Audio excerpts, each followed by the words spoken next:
বেরিয়েছে। মনে হচ্ছে গুলি অনেকক্ষণ আগে চলেছে।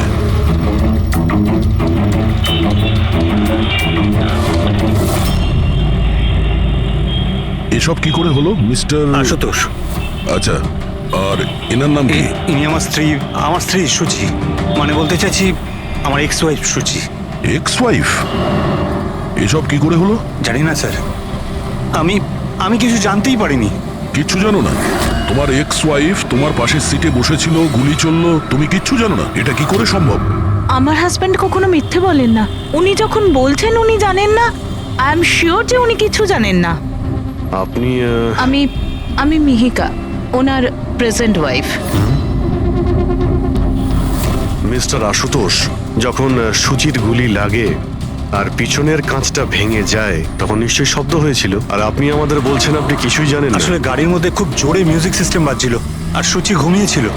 আমি কিচ্ছু বুঝতে পারিনি।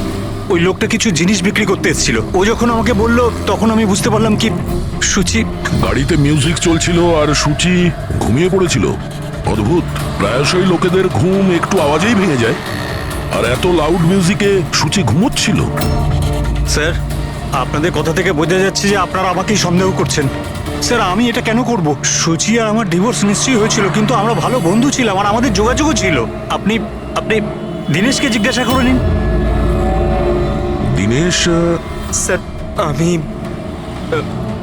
সুচির ভাই। ও ঠিকই বলছে স্যার। ডিভোর্সের পরেও ওর আর সুচির মধ্যে খুব ভালো সম্পর্ক ছিল, কখনো কোনো ঝামেলা হয়নি। আচ্ছা, তো আপনারা কোথায় যাচ্ছিলেন বলুন তো? আমাদের মেয়ে রুহি বোর্ডিং স্কুল থেকে ফিরছিল।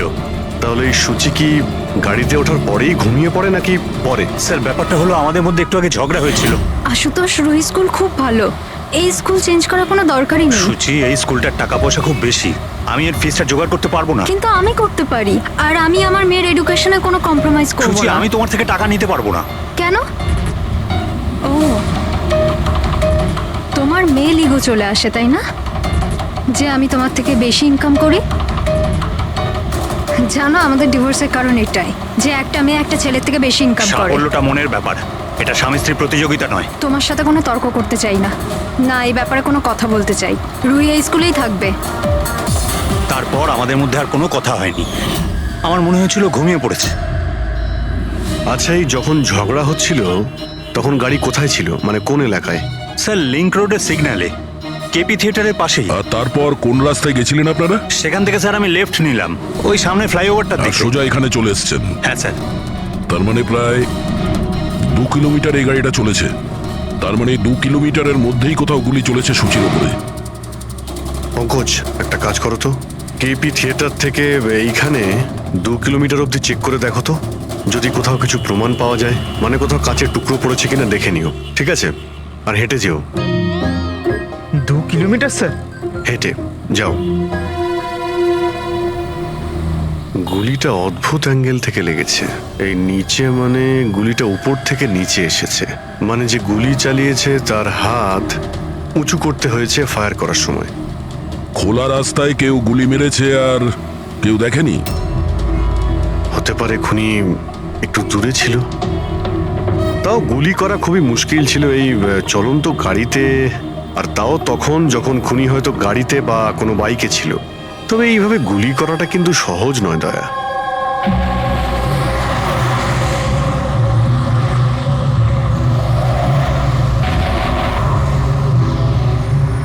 রাস্তায় কোথাও গাড়ি দাঁড় করিয়েছিলে তুমি? সিগন্যালে দাঁড়িয়েছিলাম একবার, ব্যাস, আর কোথাও নয়। যদি সিগন্যালেও কেউ গুলি চালায় কিংবা অন্য কোথা থেকেও যদি গুলি চালায়, তাহলে এম করার সময় তো টাইম লাগবে। তাহলে কেউ গুলি মারতে কাউকে দেখলো না কি করে? হ্যালো? হ্যাঁ স্যার, ঠিক আছে স্যার, আমরা পৌঁছাচ্ছি। কি হয়েছে? এসিপি স্যারের ফোন ছিল, আর একটা লাশ পাওয়া গেছে কামরি ব্রিজের নিচে।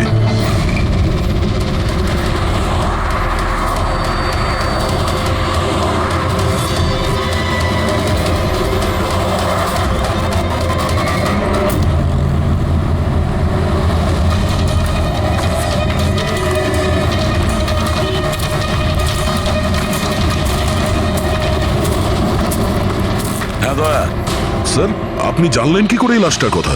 লোকাল পুলিশের কাছে আশেপাশের লোক কমপ্লেন জানিয়েছে 2 ঘন্টা আগেই লাশ দেখেছে। মাথার পিছনে একটা চোট আছে আর পিঠের পিছনেও একটা গুলির চিহ্ন আছে। স্যার, একটা কথা মাথায় ঢুকছে না, কেউ একে এখানেই মেরেছে নাকি অন্য কোথাও মেরে এখানে নিয়ে এসেছে? দেখতে হবে ফেডরিক। স্যার, রাস্তায় একটা বাইক পাওয়া গেছে।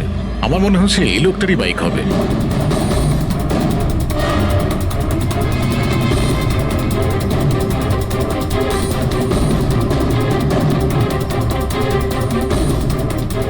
Skid mark. স্যার, মনে হচ্ছে এই লোকটা বাইকে যাচ্ছিল, কেউ পেছন থেকে গুলি করে দিয়েছে। ডিসব্যালেন্স হয়ে গেছে, গাড়ি বাইক স্কিড হয়ে এখানে কারোর সঙ্গে ধাক্কা লাগিয়েছে, আর ওর বডি এখানে নিচে পড়ে গেছে। মাথায় চোট ওই সময় লেগেছে স্যার।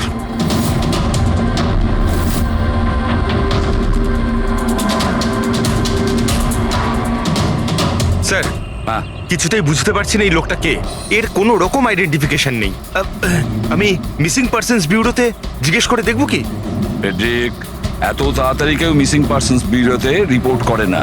একটা কাজ করো, আরটিওতে গিয়ে এই বাইকের রেজিস্ট্রেশন চেক করো। ওখানেই সমস্ত ডিটেলস পাওয়া যাবে যে মালিক কে। ওই কেসটার ব্যাপারে কি হলো কিছু জানতে পারলে? না স্যার, খুব অদ্ভুত কেস। বুঝতে পারছি না গুলি কে চালিয়েছে আর কোথা থেকে। পুরো এলাকাটা খুঁজে দেখেছি স্যার, কিন্তু কিচ্ছু পাইনি। ট্রাফিক পুলিশরা কি বলছে? স্যার, ট্রাফিক পুলিশ, ওখানে দোকানদার যারা দাঁড়িয়ে ছিল তাদের সবাইকে জিজ্ঞেস করেছি, কেউ খুনির ব্যাপারে কিচ্ছু জানে না। তাহলে সূচির ওপর গুলি চললো কোথা থেকে? দেখতে হবে। স্যার, আমি বলেছি তো আপনাদের, আমি জানি না সূচির গুলি কখন লাগলো, কিভাবে লাগলো। আশুতোষ, দীনেশ, মিহিকা, সূচির খুব কাছের না তোমরা তিনজন, কি তাই তো? তাহলে এটা বলো, সূচির মৃত্যুতে তোমাদের তিনজনের মধ্যে কার লাভ হতে পারে? তার মানে স্যার, স্যার, আমরা ওকে কেন মারতে যাব? ও স্যার, ও আমার নিজের বোন ছিল স্যার, নিজের বোন। আমি নিজের বোনকে কেন মারতে যাব? কোটি টাকা পাওয়ার জন্য। আবার কি কোটি টাকা পাওয়ার জন্য? এতে আমার কি লাভ হতো স্যার? আমার আর সুচির তো আগেই ডিভোর্স হয়ে গেছে। হতে পারে ডিভোর্সই ওই কারণটা। ডিভোর্সের পরেও আমি আর সুচি অত্যন্ত ভালো বন্ধু ছিলাম, বন্ধুর মতোই মিশতাম আমরা। এটাও তো হতে পারে যে তোমার প্রথমা স্ত্রীর সঙ্গে যে সম্পর্ক ছিল সেটা হয়তো দ্বিতীয় স্ত্রীর পছন্দ ছিল না। স্যার, আপনি এসব কি বলছেন? ওদের মধ্যে ভালো সম্পর্ক ছিল, তাতে আমার কি? ওদের দুজনকে নিয়ে আমার কোনো প্রবলেম ছিল না, আমি ইনসিকিউর নই। যদি তোমাদের তিনজনের মধ্যে কেউ সূচিকে না মেরে থাকে, তাহলে সূচিকে কে মেরেছে? কে মেরেছে? আমি বলছি আপনাকে, সুচি একটা এনজিওতে কাজ করত। ও ওখানে একজন অ্যাকাউন্টেন্টের পর্দা ফাঁস করে দিয়েছিল, কারণ ওই মেয়েটা টাকা পয়সা নিয়ে গন্ডগোল করছিল। তোমার মনে হচ্ছে শেলির হাত হতে পারে এই সবের পেছনে? ইয়েস স্যার,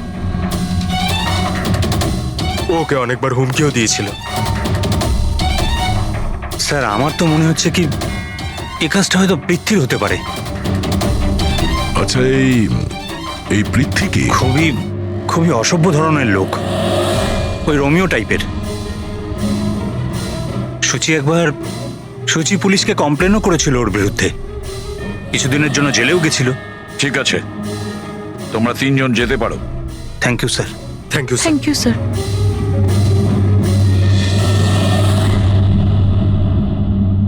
স্যার, তিনজনকেই বিশ্বাস হচ্ছে না। এই তিনজনের ওপর কড়া নজর রাখো।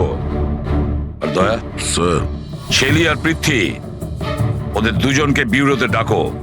স্যার, হ্যাঁ, আরটিও থেকে বাইকের মালিকের খবর পেয়ে গেছি। স্যার, পৃথ্বী আর শেলির ফোন আনরিচেবল আসছে, তাই আমি ফ্রেডিকে বলেছি ওদের মোবাইল ফোনটা ট্রেস করতে। এ তো আমাদের ডেলিভারি বয় বিবেক। স্যার, আমাদের বাইক তো ওই চালাতো। স্যার, ওকে কে মেরে দিল? সেটা খোঁজারই চেষ্টা করছি। আচ্ছা, এই বিবেকের কারোর সঙ্গে কোনো শত্রুতা ছিল কি? না স্যার, ও তো খুবই সাদাসিধে ভালো ছেলে ছিল। কবে থেকে কাজ করছিল এখানে? গত 1 মাস ধরে রাজস্থান থেকে এসেছিল, খুব পরিশ্রমী ছিল। স্যার, ও তো শহরে কাউকে চিনতও না। এ কোথায় যাচ্ছিল ডেলিভারি করতে? কোথাও নয় স্যার, আজ তো ওর ছুটি ছিল, ওই জন্য আমার বাইক নিয়ে ঘুরতে বেরিয়েছিল। আচ্ছা, ওর বাড়ির অ্যাড্রেস দিতে পারবেন? স্যার ওর বাড়ির অ্যাড্রেস তো নেই, ও এই দোকানেই শুতো। আচ্ছা, জিনিসপত্র কিছু? স্যার এই ওর একটা বাক্স আছে। এটা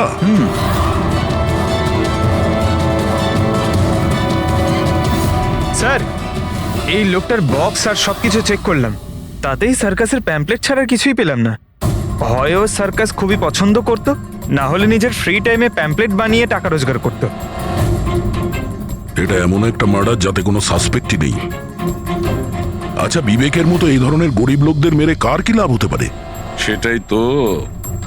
আর ওদিকে সূচি, দ্বিতীয় মার্ডার, যারা সন্দেহের তালিকায় অগণিত, তাদের মধ্যে যে কেউ গাড়ির সামনে গিয়ে গুলি করে মারতে পারে সূচিকে। না বস, আই এম সরি বাট আমি তোমার সঙ্গে একমত হতে পারছি না। কোন কথা? সেটা এই যে কেউ একে পাশ থেকে গুলি করেছে। তার মানে? স্যার তার মানে এটা। আরে এটা তো রাইফেলের গুলি। হ্যাঁ স্যার, আর এই গুলিটা সূচির গলায় এই এদিকে এখানটা আটকে ছিল। গুলি রাইফেল থেকে চললে তো অনেক দূর থেকে চালানো হয়েছে। হ্যাঁ একদম ঠিক, দূর থেকেও আর উঁচু থেকেও, এইসব আমি বলছি। এই দেখো বস, 50 ডিগ্রি অ্যাঙ্গেল থেকে সূচিকে গুলি করা হয়েছে। গুলি এখান থেকে এসেছে, কারের কাঁচের জানলা ভেঙেছে আর গিয়ে এর গলায় লেগেছে। এই গুলি যে অ্যাঙ্গেল থেকে চলেছে ডক্টর, কত দূর থেকে চলেছে এই গুলিটা? এই ধরো 70 ফিট দূর থেকে। তার মানে কোনো উঁচু বিল্ডিং থেকে চালানো হয়েছে। সে তৈরি হয়ে বসেছিল বিল্ডিং এর ওপরে গুলি চালানোর জন্য। একটা কাজ করো, ওই এরিয়ার ম্যাপটা বের করো। গুলি গাড়ির বাঁদিক থেকে এসেছিল, আর বাঁদিকে প্রায় অনেকগুলো এরকম বিল্ডিং আর হাই রাইজ টাওয়ার আছে স্যার। যে জায়গায় ওদের দুজনে ঝগড়া হয়েছিল সেখান থেকে সূচির লাশ যেখানে পাওয়া গেছে, তার মধ্যে প্রায় 15 থেকে 20টা টাওয়ার আছে। এর মধ্যেই কোনো একটা বিল্ডিং থেকে গুলি চালানো হয়েছে।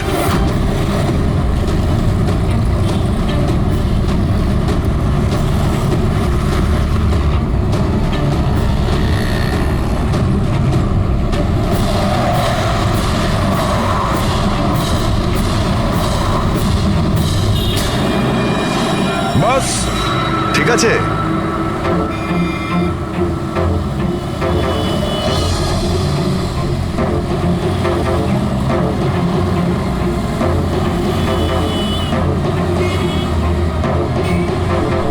এই অভিজিৎ স্যারের হাতে ওটা কি?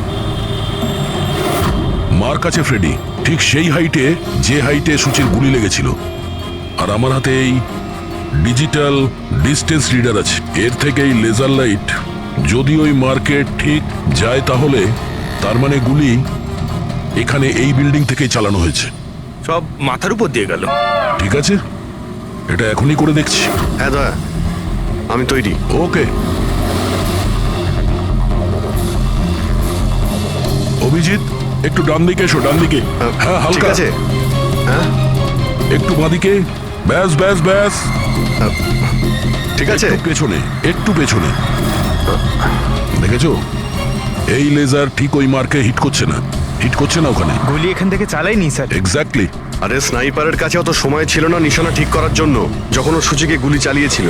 একটা কাজ করি, অন্য কোনো বিল্ডিং এ যাই। ঠিক আছে, চলো।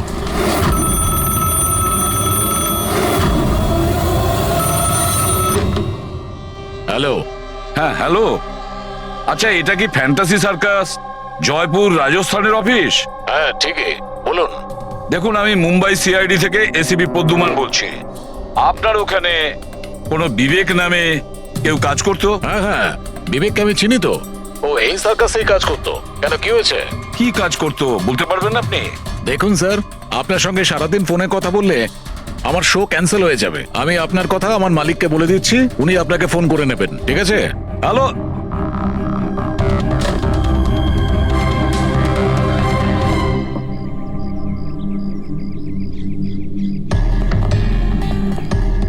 অদ্ভুত স্যার, বিল্ডিং এ কোনো গাড়ি দেখলাম না, মনে হয় গুলি এখান থেকেই করা হয়েছিল। দেখছি। হ্যাঁ অভিজিৎ, রেডি আছো?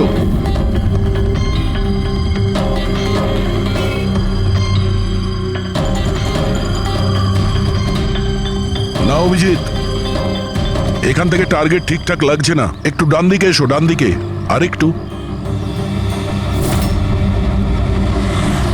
হ্যাঁ, পারফেক্ট পারফেক্ট, এখানে। লেগে গেছে নিশানা। তার মানে হলো সূচি এখানেই ছিল যখন ওর গুলি লাগে। পঙ্কজ, ফ্রেডি, একটু আশেপাশে দেখো ওই স্নাইপার কোনো প্রমাণ ফেলে গেছে কিনা।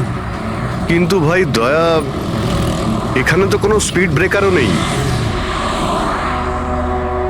সে এমন কোন স্নাইপার হবে যে ওই বিল্ডিং এ বসে এত দ্রুত যাওয়া কোনো গাড়িতে নিশানা লাগাবে যেটা সূচির ঘাড়ে গিয়ে লাগবে? হ্যাঁ, এটা তো সত্যি।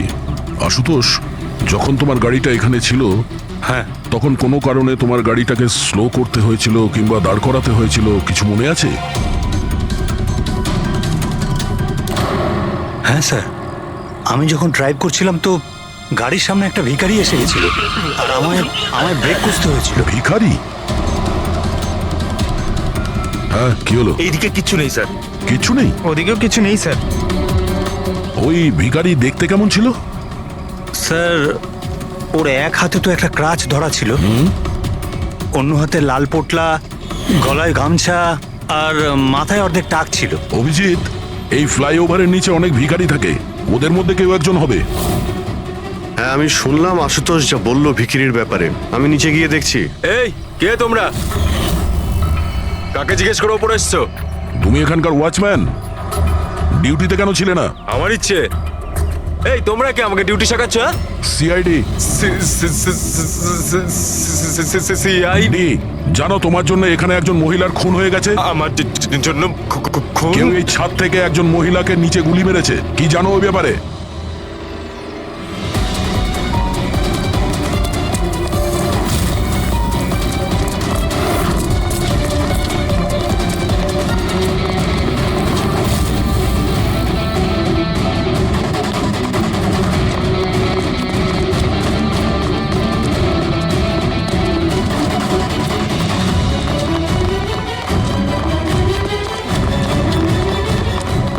এই দাঁড়া বলছি।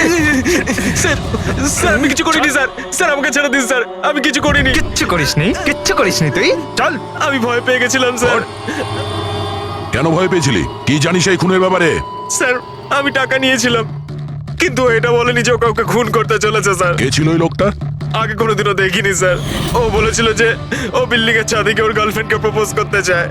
স্যার, ও 2 ঘন্টার জন্য 15,000 টাকা দিয়েছিল স্যার। আমি তো এত টাকা এক মাসেও কামাইনি স্যার কোনোদিনও। স্যার, ও হেলমেট পরেছিল আর চোখে চশমাও ছিল।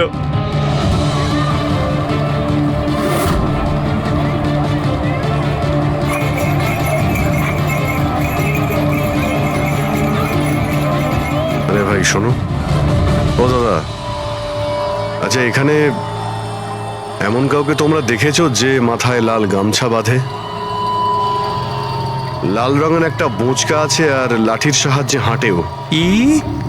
আরে দাদা শোনো, এমন কাউকে দেখেছো যে মাথায় লাল রঙের গামছা বাঁধে, লাল রঙের একটা বোঁচকাও রাখে আর খুঁড়িয়ে খুঁড়িয়ে হাঁটে? দেখোনি?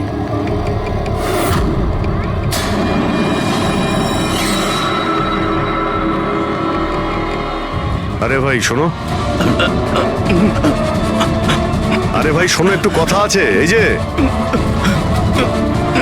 আরে এই, কি করছো ভাই? দাঁড়াও। আরে ভাই দাঁড়াও।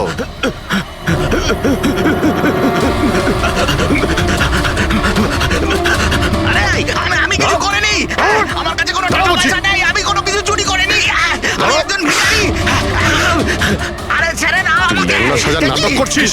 তুই জানিস ল্যাংড়াদের কতটা কষ্ট হয়? আরে কতবার করে বলবো, আমার কাছে কিছু নেই, আমি রাস্তার ভিখারি, আমি সত্যি বলছি। এই, তুই সেদিন ইচ্ছে করে লাল গাড়ির সামনে পড়েছিলি না? কোন লাল গাড়ি? আমি কোনো লাল গাড়ির সাথে আসিনি তো। স্যার, এটা কি গুন্ডামি হচ্ছে? আপনি ওকে ছেড়ে দিন, এটা কিন্তু ঠিক হচ্ছে না, আমি বলে দিচ্ছি কিন্তু। এই, সর। আমি সিআইডি থেকে। আরে কথা বলাচ্ছি, দাঁড়া। ভদ্রভাবে বলে দে, না হলে আমি রেগে গেলে কিন্তু এর ফল খুবই খারাপ হবে। স্যার, আপনি যদি সত্যি সিআইডির লোক হন, আমি সব বলছি। একটা লোক আমাকে টাকা দিয়েছিল এসব করার জন্য, আর ও বলেছিল যে যখনই একটা লাল গাড়ি আসবে তার সামনে পড়ে যেতে, তাই আমি করেছিলাম স্যার।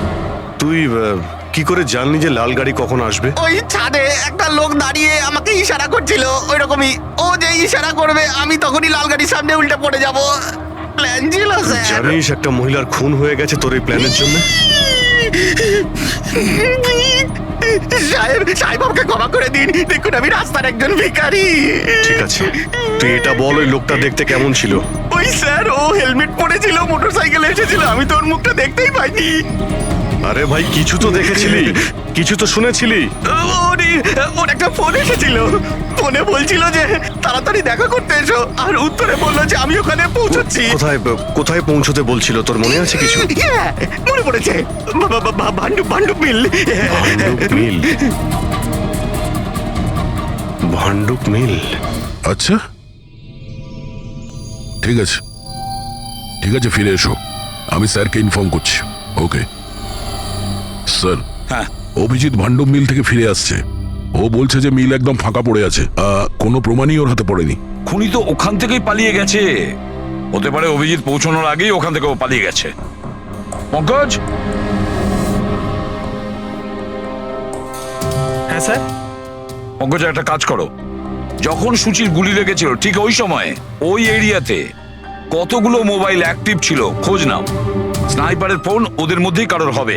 স্যার। হ্যাঁ হ্যাঁ পঙ্কজ, এটাও দেখো ওর মধ্যে কতজন লোক ভান্ডুপ মিলে গেছিল। স্যার,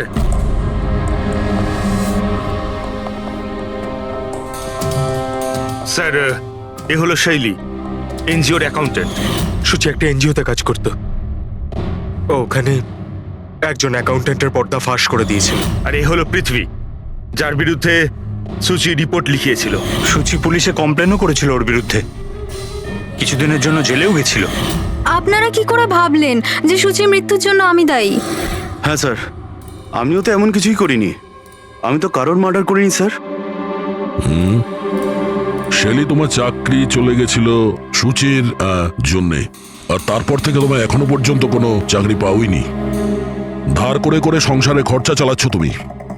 হ্যাঁ, আর পৃথ্বী, এক সপ্তাহ তুমি জেলে ছিলে, নিজের এরিয়াতে তোমার খুব বদনাম হয়েছে, তাই তো? তো কি হয়েছে? যদি আমার কোনো বদনামের ভয় থাকতো তাহলে বাড়ি বদলে নিতাম, কারণ মার্ডার করতে যাবোই বা কেন আমি? আর স্যার, এমনটা নয় যে আমি কোথাও চাকরি পাচ্ছি না। বলতে পারেন আমি আমার মতো কোথাও চাকরি পাচ্ছি না, এই জন্য আমি কোথাও জয়েন করছি না। আপনাদের আশুতোষ আর তার নতুন স্ত্রী, তাকে এসব প্রশ্ন করা উচিত। ওদের জীবন সুখী নয়, কিন্তু সবাইকে দেখিয়ে বেড়ায়। আশুতোষ তো সুচির কাছে ফিরে যেতে চাইছে, হয়তো ও নতুন স্ত্রীকে নিয়ে খুশি নয়, তাই।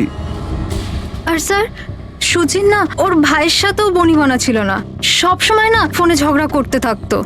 আচ্ছা, আর কি ব্যাপার নিয়ে ঝগড়া হতো এদের দুই ভাই বোনের মধ্যে? আসলে স্যার, দিনেশ আশুতোষকে হুমকি দিয়েছিল ও সুচির থেকে দূরে থাকার জন্য। হয়তো সুচির এটা পছন্দ হয়নি। আর স্যার, ও আমাকে আর একটা কথা বলেছিল, মেয়েকা হিংসে করে ওর আর আশুতোষের মেলামেশায়। 100% মনে হয় এদের মধ্যেই কেউ একজন ওকে মার্ডার করেছে। হ্যাঁ স্যার। আচ্ছা, ঠিক আছে, যেতে পারো তোমরা দুজন, কিন্তু একটা কথা ভালো করে মনে রাখবে, যতক্ষণ না আমাদের ইনভেস্টিগেশন শেষ হচ্ছে তোমরা শহর ছেড়ে বাইরে যাবে না। এই কেসে কারোর কথার উপর ভরসাই করতে পারছি না স্যার, মনে হচ্ছে সবাই মিথ্যে কথা বলছে। হ্যাঁ, সে যেই হোক খুব বড় প্ল্যানিং করেছিল। প্রথমে ভিখারিকে টাকা দিয়েছে, একটা ওয়াচম্যানকে হায়ার করেছে, আর তারপরে স্নাইপারকে হায়ার করেছিল। আর ঠিক সময় আসতেই ও সুচিকে গুলি করে মারে। স্যার, হ্যাঁ, স্যার যে সময় ওর ওপর গুলি চালানো হয়েছিল স্যার, তখন ব্রিজের আশেপাশে 2000 লোকের মোবাইল অ্যাক্টিভ ছিল। তাহলে ওই সময় কোন মোবাইল ফোন পান্ডু মিলের দিকে গিয়েছিল? একটা নাম্বার গিয়েছিল, কিন্তু সেটা প্রাইভেট নাম্বার, তাই ট্র্যাক করতে পারিনি। আর কি বলতে পারো এই নম্বরের ব্যাপারে? এটাই স্যার, ওটা মিল অব্দি গেছিল কিন্তু দাঁড়ায়নি, ওটা সোজা কামরি ব্রিজের দিকে চলে গেছিল, আর ওখান থেকে সিগন্যাল পাওয়া যাচ্ছিল না। কামরি ব্রিজ? স্যার, বিবেকের লাশটাও তো আমরা ওখানেই পেয়েছি, এটা কোনো কোইন্সিডেন্ট হতে পারে না? রাজস্থানে বিবেকের বাড়িতে ফোন করি, ওর ব্যাপারে পুলিশ কি ইনফরমেশন জোগাড় করলো জানতে হবে। দয়া, এই বিবেকও তো খুনি হতে পারে। কেউ বিবেককে খুন করে দিয়েছে? একজন খুনির খুন? অনেক কিছুই হতে পারে ফেডরিক। এই কেসে অনেক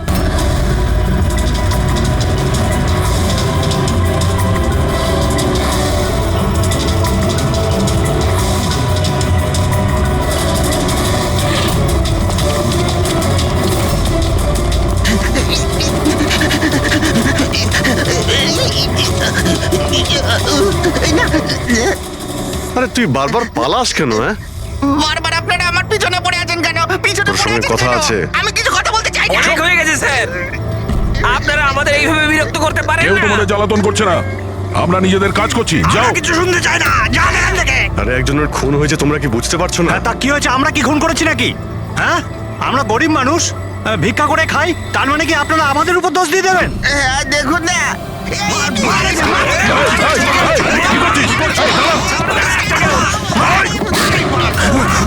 অভিজিৎ, তুমি ঠিক আছো? আরে না, ও নো, রক্ত বেরোচ্ছে। কি করলে তোমরা? হ্যাঁ, এই দেখ, এই লোকটা টাকা দিয়েছিল তোকে। স্যার, ও মারা গেছে। হ্যাঁ, ও মারা গেছে। ভালো করে দেখ, এটা কি সেই লোকটা যে তোকে গাড়ির সামনে পড়তে বলেছিল? একটু জুম করুন।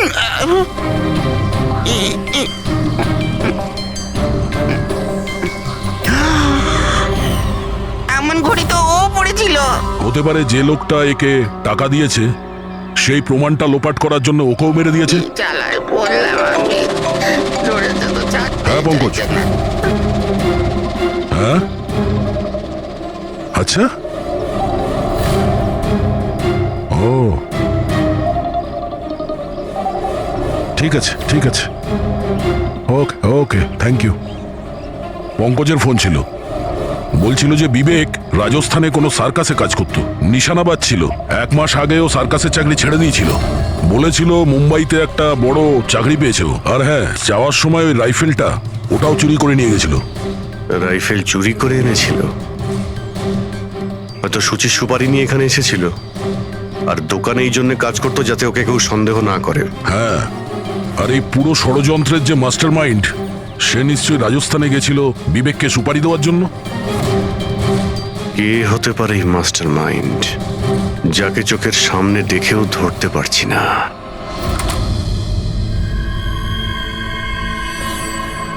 আরে মিস্টার আশু। স্যার, আপনারা এখানে? মিস্টার আশু, ওই লোকটার ব্যাপারে জানতে পেরে গেছি যে সুচিকে গুলি করেছিল। বাহ, wow, that's a great news. আপনারা ধরেছেন ওনাকে? বিবেক নাম ওর। আপনারা কোনো বিবেককে চেনেন? না তো। অদ্ভুত ব্যাপার, আপনি কোনো বিবেককে চেনেন না, কিন্তু 15 বার কল করেছেন আপনি আপনার ফোন থেকে বিবেককে। কি বলছেন? আমি যখন বলছি কোনো বিবেককে জানিই না, তাহলে আমি ওকে ফোন কেন করবো স্যার? শুধু এটাই নয়, ওর সঙ্গে দেখা করতে তুমি রাজস্থানেও গিয়েছিলে। সার্কাসে ওর গুলি চালানোর ক্ষমতাটা দেখে তোমার এত পছন্দ হয়েছিল যে সুচিকে মারার কন্ট্রাক্টও দিয়ে দিয়েছিল ওকে। 1 মিনিট স্যার, 1 মিনিট। এটা সত্যি যে একটা বিজনেস ট্রিপের জন্য আমি রাজস্থান গিয়েছিলাম, কিন্তু আমি কোনো সার্কাসে যাইনি স্যার।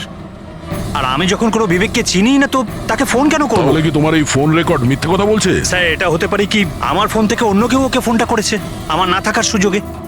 আচ্ছা, তাহলে কি আপনি আপনার ফোন যে কোনো জায়গাতে ফেলে রাখেন নাকি? না স্যার। হ্যাঁ ডক্টর। আচ্ছা, ঠিক আছে ডক্টর। ওকে ডক্টর। ডক্টর সালুখের ফোন ছিল, আমাদের ফরেন্সিক ল্যাবে যেতে বলেছেন আশুতোষকে নিয়ে। বস, মেয়েটা এইখানে বসেছিল, এই সিটে। আর এই অংশটা হচ্ছে সিটের পেছনের দিকটা, আর এটা হচ্ছে লিভার, যার দ্বারা সিটটা আগে পিছে হয়। আর এই লিভারটাকে জাম করে দেওয়া হয়েছিল। এই দেখো। লিভার জাম করে দিয়েছে? হ্যাঁ, তাই তো। ব্যাস এইটুকুই স্যার, সেই জন্য আপনি আমাদেরকে ডেকে আনলেন? পঙ্কজ, তুমি একটু আমার কথাটা শোনো। সূত্র এইটা নয় যে লিভারটা আটকে দেওয়া হয়েছে, সূত্রটা এই যে এটাকে জেনে বুঝে আটকে দেওয়া হয়েছে। কিন্তু স্যার, কেউ জেনে বুঝে সিটটাকে খারাপ করবে কেন? এটাও তো আমরাও ভাবছিলাম। আশুতোষ, তোমার এই গাড়ির সিট কবে থেকে এরকম হয়ে আছে? মানে কবে থেকে পেছনে আটকে আছে? স্যার, পরশু রাত অবধি তো ঠিক ছিল, কিন্তু কাল সকালে যখন বেরোলাম তখন রিক্লাইন কাজ করছিল না। আমার হাতে ঠিক করার মতো অত সময় ছিল না বলে এমনিই বেরিয়ে গেলাম। ডক্টর সালুখে, সিটটা খারাপ হওয়া এই কেসটার সাথে কি সম্পর্ক? সম্পর্ক আছে ফ্রেডি। সম্পর্কটা হচ্ছে এইটা যে খুনি চাইছিল সিটটা পেছনে হেলে থাকে, সুচির পজিশনটা এইরকম থাকবে পেছনের দিকে। স্যার, ও যদি সামনে বসতো বা পেছনে বসতো তাতে খুনির কি এসে যায়? খুনির তো গুলি করারই ছিল। পঙ্কজ, তুমি এক কাজ করো, এখানে তুমি গাড়ির সিটটায় বসো। সারিকা, তুমি সুচির জায়গায় বসো। এবার ধরে নাও আমি সুচি। আমি যখন এই সিটটায় বসেছিলাম তখন আমার মাথাটা এরকম ছিল। বস, সুচির এইভাবে বসার সুবিধাটা খুনি তখনই পাবে যখন ওর এম সুচি নয়, ড্রাইভিং সিটে বসা লোকটি হবে, মানে আশুতোষ হওয়ার কথা।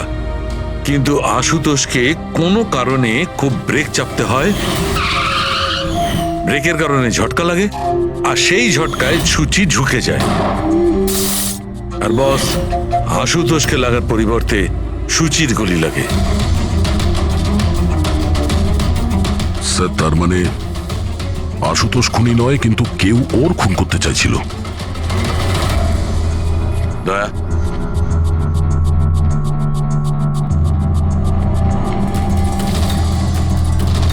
আশুতোষ, হ্যাঁ স্যার। তুমি একটা কথা বলো, তোমার কি কোনো শত্রু আছে? এমন কোনো শত্রু যে তোমাকে প্রাণে মেরে ফেলতে চায়? ভেবে চিনতে বলো, ভাবো। না স্যার, আমার কারোর সাথে কোনো শত্রুতা নেই। না আশুতোষ, কেউ তো নিশ্চয়ই হবে যে তোমাকে প্রাণে মেরে ফেলতে চায়, তোমার সিটের লিভারটা জাম করে দিয়েছে। না স্যার, এটা তো হতেই পারে না, কারণ এই গাড়িটার একটাই মাত্র চাবি, আর সেটা সবসময় আমার কাছেই থাকে। আমি তো কিছুই বুঝতে পারছি না আমি স্যার, যে এসব কি করে হলো। কোনো ব্যাপার নয় আশুতোষ, ও যেই হোক না কেন আমরা খোঁজার চেষ্টা করব যে কে তোমাকে মারার চেষ্টা করছে। ঠিক আছে, চলো যাই, চলে এসো। হ্যাঁ স্যার। স্যার, স্যার, আমরা আশুতোষকে ছেড়ে দিলাম কেন? খুনি যদি আবার ওর ওপর আক্রমণ করে তাহলে? দেখে যাও তুমি পঙ্কজ, এবার আমরা আশুতোষের প্রতিটা মুভমেন্ট ট্র্যাক করব, সব কথা আমরা শুনতে পাবো। স্যার, সেটা কিভাবে? দয়া যে ট্রান্সমিটার বাগ লাগিয়ে দিয়েছে।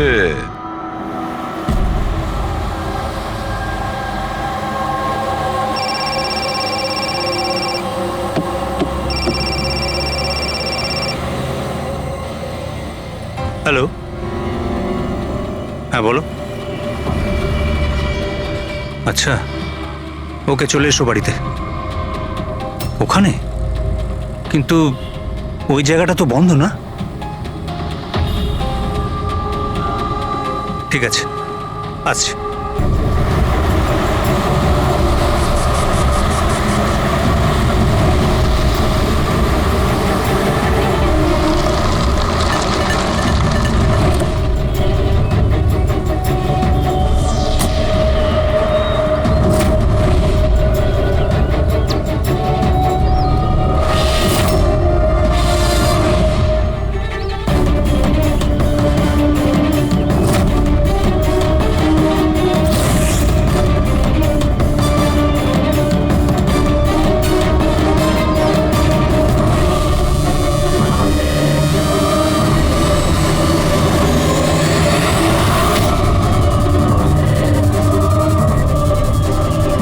এটা কি করছো? গান? মাই গড, গুলির আওয়াজ পেলাম। দয়া, তাড়াতাড়ি চলো, আবার একটা যেন খুন না হয়। স্যার, এই তো আমরা পৌঁছচ্ছি। স্যার, আমাদের যে এই সাসপেক্ট আছে, এক্ষুনি খবর পেলাম যে ও রাজস্থান গিয়েছিল আশুতোষকে ফলো করতে করতে। ও তো আশুতোষের খুব কাছের লোক ছিল।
দীনেশ স্যার আমি সুচির ভাই। মরে গেছে স্যার। আমি আমি কিছু করিনি স্যার। এ আমাকে মারতে চেয়েছিল। এই এই আমায় মারতে চেয়েছিল। কেন মারতে চেয়েছিল এ?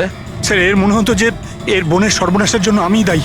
বিয়ের পর সুচি ডিপ্রেশনে চলে গেছিল, আর তাই ও নিজেই নিজেকে মারারও চেষ্টা করেছিল। আর এই সমস্ত আমি কিছুই জানতাম না স্যার, একদমই জানতাম না। আর আমার এই না জানার কারণেই এই দুজনের মৃত্যুর কারণ আমি হয়ে গেলাম স্যার। এটা সম্পূর্ণ না জানার কারণে। পঙ্কজ, একে ছায়া নিয়ে বসাও, ঠিক ফরেন্সিক ল্যাবে পাঠিয়ে দাও।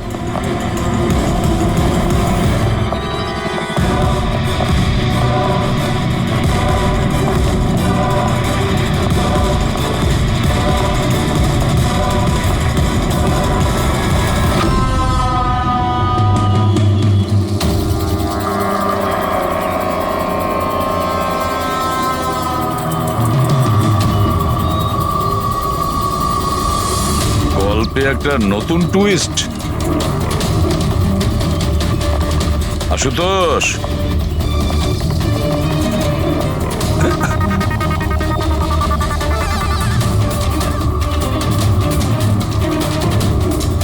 এটা কি চেনো?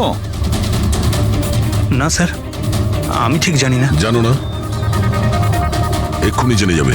পঙ্কজ, চেক করো ওকে। কিন্তু কেন? হাত উঁচু করুন, জানতে পেরে যাবেন আপনি।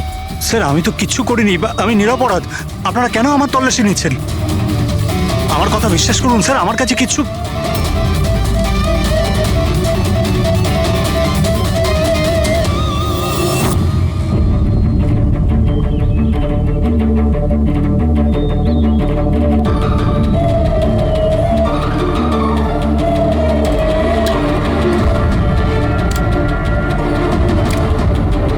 স্যার এই নিন ও রাবার বুলেটস। আমি জানি না স্যার যে এর থেকে কি প্রমাণ হচ্ছে। কি প্রমাণ হয়? হ্যাঁ, তুমি এই বন্দুক দিয়ে দীনেশের খুন করেছো, আসল বুলেট দিয়ে।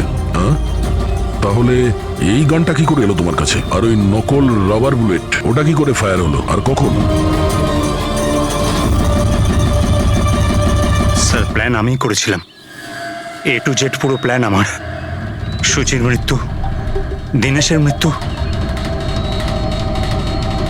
আর ওই প্ল্যানটাও এই জন্য যে আপনাদের মনে হয় যে সুচির মৃত্যুটা ভুল করে হয়েছে, কিন্তু আসল টার্গেট আমিই ছিলাম।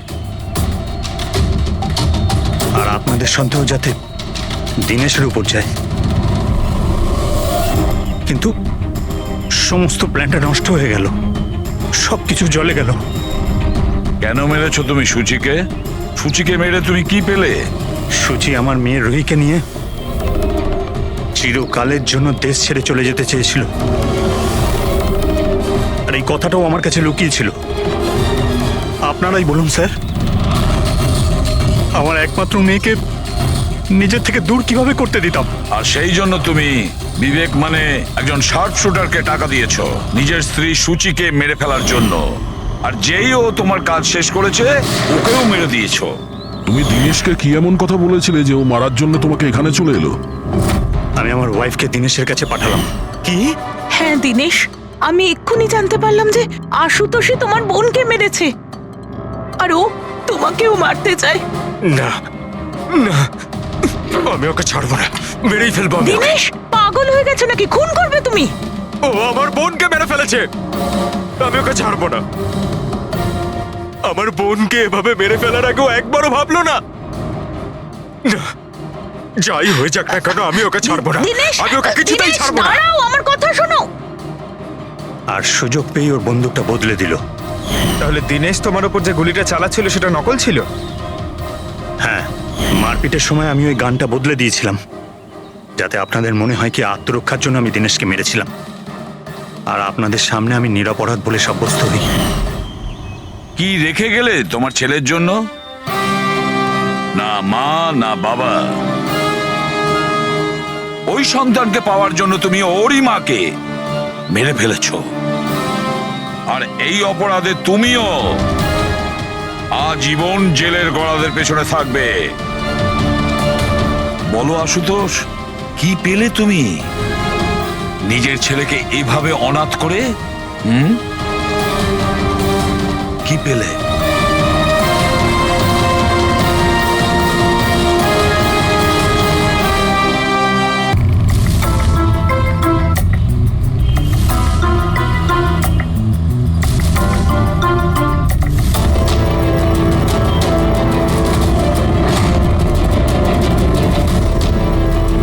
অনেক রক্ত বেরিয়েছে, মনে হচ্ছে গুলি অনেকক্ষণ আগে চলেছে।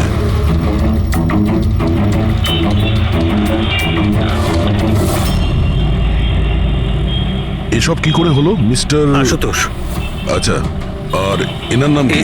ইনি আমার স্ত্রী সুচি। মানে বলতে চাইছি আমার ex wife Suchi. Ex wife? এসব কি করে হলো? জানি না স্যার, আমি কিছু জানতেই পারিনি। কিচ্ছু জানো না? তোমার এক্স ওয়াইফ তোমার পাশের সিটে বসেছিল, গুলি চললো, তুমি কিচ্ছু জানো না? এটা কি করে সম্ভব? আমার হাজবেন্ড কখনো মিথ্যে বলেন না। উনি যখন বলছেন উনি জানেন না, আই এম শিওর যে উনি কিছু জানেন না। আপনি আমি মিহিকা, ওনার প্রেজেন্ট ওয়াইফ। মিস্টার আশুতোষ, যখন সুচির গুলি লাগে আর পিছনের কাঁচটা ভেঙে যায় তখন নিশ্চয়ই শব্দ হয়েছিল, আর আপনি আমাদের বলছেন আপনি কিছুই আসলে জানেন না। গাড়ির মধ্যে খুব জোরে মিউজিক সিস্টেম বাজছিল আর সুচি ঘুমিয়েছিল। আমি কিচ্ছু বুঝতে পারিনি। ওই লোকটা কিছু জিনিস বিক্রি করতে এসেছিল। ও যখন আমাকে বললো তখন আমি বুঝতে পারলাম কি সুচি। গাড়িতে মিউজিক চলছিল আর সূচি ঘুমিয়ে পড়েছিল। অদ্ভুত, প্রায়শই লোকেদের ঘুম একটু আওয়াজেই ভেঙে যায়, আর এত লাউড মিউজিকে সূচি